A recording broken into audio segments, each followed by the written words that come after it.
All right, what's going on, guys? So, I'm going to give you guys my list of the top books that are in my life currently that are helping me out, the books that right now are giving me the most value and the most benefit. Because if you guys want an all time list of all my books, then I'll go ahead and make that video. But as of right now, I believe that books should be used as a tool for the current stage that you're at in life.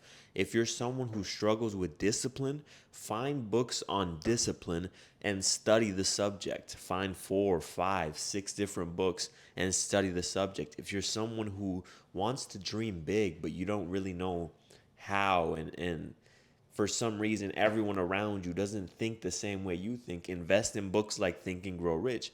Whatever it is that at the moment you're struggling with, communication, get some books on communication.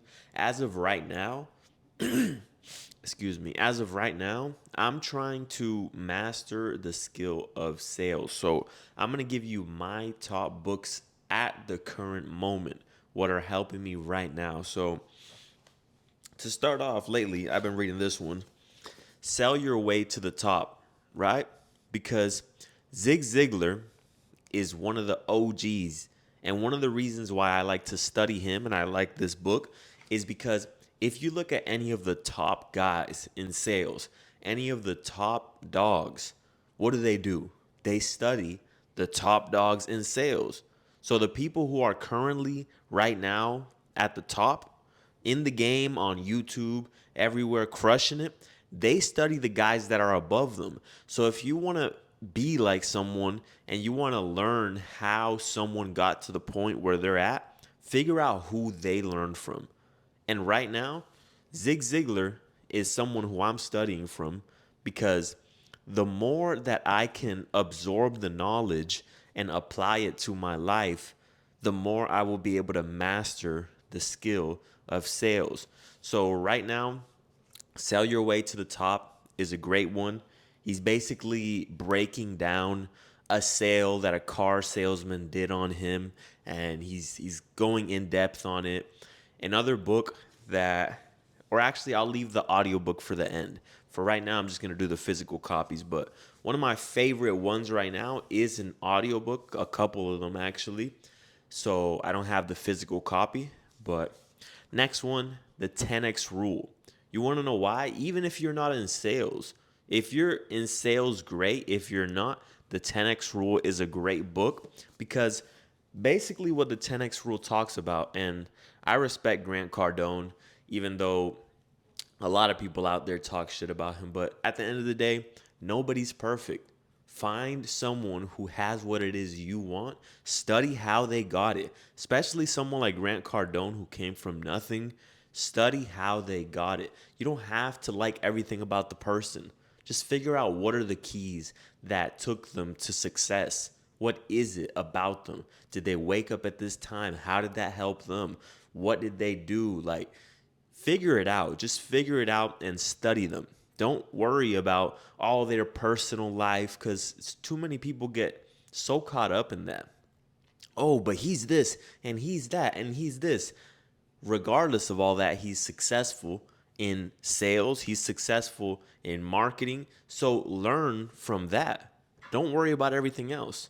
So the 10x rule is a great book because what he's talking about in this book is you need to set your goals higher than what you think you need to set it at. And this is one of my favorite books of all time. It's up there in the list. It's not it's not like the top 5, but it's up there for sure. But you guys definitely should check this book out because a lot of times we think, let's say, I'm going to break down the concept of this book right now. Let's say that your goal is to make $1,000 in a month, right? Let's just set a target at $1,000, right? And if you set it at 1,000, you might come up short on that goal. You might come up short and end up getting what? 600, 800, and you don't hit your goal that you really wanted to hit because you weren't planning for the right amount of action that it was needed in order to hit that goal. So what this book talks about is, let's say your goal is to hit $1,000 in 1 month. You set your goal at $10,000 so that you can put in 10 times the effort of what you expect is going to take. And if you come up short on $10,000, you're most likely going to at least hit 1,000. Most likely you're going to come up short of 10,000. Maybe you'll be at 5,000. But the point is to set your goals 10 times bigger than what you expect them to be, because then you'll put in 10 times the work, you'll work extra, and you won't come up short on the original goal. The next one, this is a book back when I worked dumbass jobs with people who don't belong in management. This is a book that I believe a lot of people need to read, especially people who are in management and all that shit, because what this book teaches you is how to navigate life and how to properly treat people. Basically, what it talks about, and I'm sure a lot of you have already read it, but for those of you who haven't, How to Win Friends and Influence People. It's about how do people communicate? What is the best way to treat others? How can you get someone to do what it is you want them to do without them feeling like shit? Like, one of my favorite things in the book was talking about how you can get someone to do what you want them to do more often, especially if you're in a position of authority, if you reward them and you talk about their positive behavior. If you reinforce the positive behavior, they'll want to do more of that. But if you just point out the negatives, point out the negatives, point out the negatives, guess what? The person's going to build up resentment.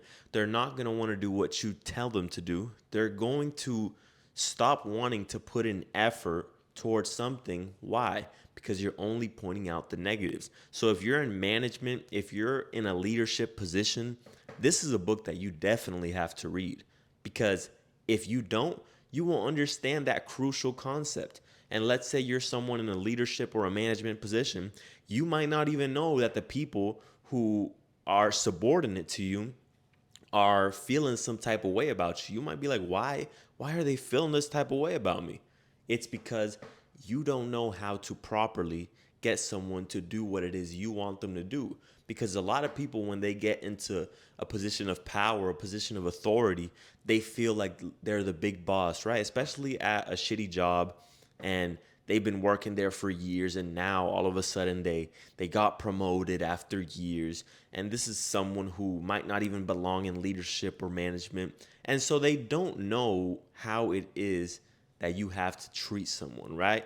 I'm sure a lot of you guys who work jobs have experienced this, or probably still do experience this, where a manager probably tells you what to do, and maybe you do something wrong and they point it out and they keep pointing something out, but you're probably thinking in your head, what about all the other things that I do right?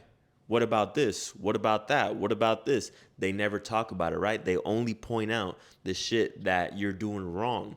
And that is a big mistake that a lot of people make.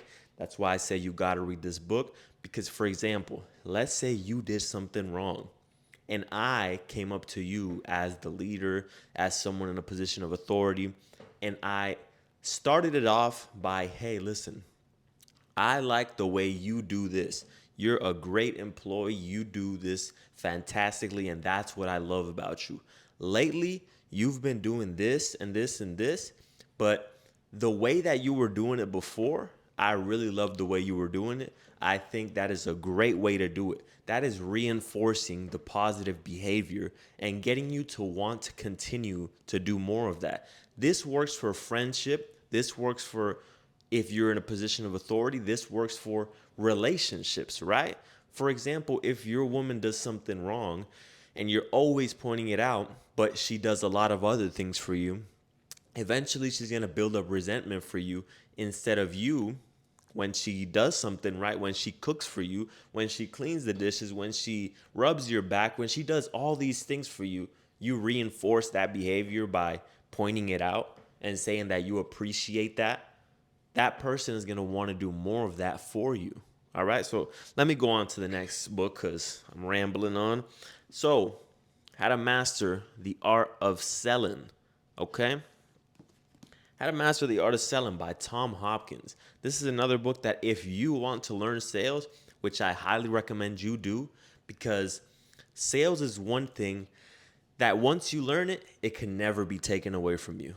I have great pleasure knowing that I will never in my life have to worry about making income and stressing about it, because I know that you can put me anywhere on this earth. You can put me anywhere with $0, and I know how to sell. So I will come up in just a few days, in just a week, in 2 weeks.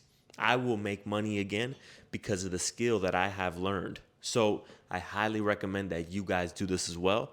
Because if you work a job, understand that if your manager doesn't like you at any point, they could fire you. They could fire you at any point, and you have bills to pay, right? You have a family to feed. You have goals to reach. How are you going to do it if someone just fires you? You learn the skill of sales. Read this book right here, How to Master the Art of Selling.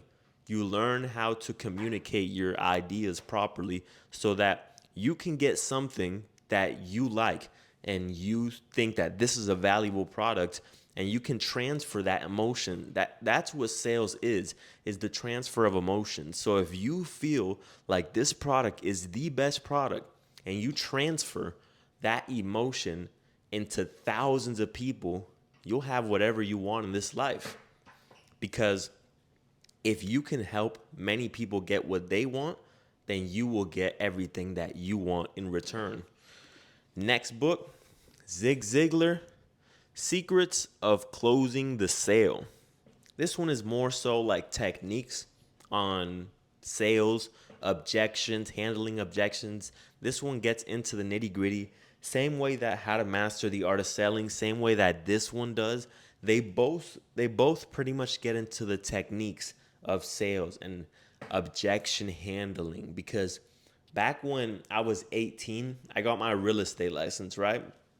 And I never really did much with it because I didn't understand what sales really was. I didn't know what it was. At the time, I just thought, yeah, you sell. That's it. I didn't know that selling is an art. And as of right now, in this period of my life, I'm focused on mastering that skill, mastering that art. But at the time, I just thought that it's just selling. Someone just wants something and that's it. If they want it, they want it. If they don't, they don't. But in reality, sales is about persuasion. Sales is about understanding what people are going to say, learning what you're going to say, and figuring out a way to transfer your emotion into them so that they can feel the same way that you do about the product. And my last book by Grant Cardone is The Closer's Survival Guide. All right? The Closer's Survival Guide is a great book if you really want to 10x your income. The moment you listen to that book over and over, and the next one is Sell or Be Sold on Audible or on audiobooks, whatever it is, the moment you listen to those books over and over for just a month or 2 months or 3 months, if you play it every day and you listen to it and you substitute it for the music that you listen to for just a month or 2 months or 3 months, you're going to learn a lot about sales, and you're going to learn how to 10x your income if you're working a job or if you're in sales. All right. So those are my top books that I'm currently listening to, currently reading. So if you guys want to know more about the current books, not the current books, the all-time favorites, then go ahead and let me know down below. But as of right now, these are my favorite books. If you guys found some value in it, go ahead and check them out. I promise you, they're not going to be a book that's not going to bring you some type of value. The reason why I'm making this video is because I found them valuable. So I think you guys will too. So like the video, comment down below, and subscribe. Peace out, y'all.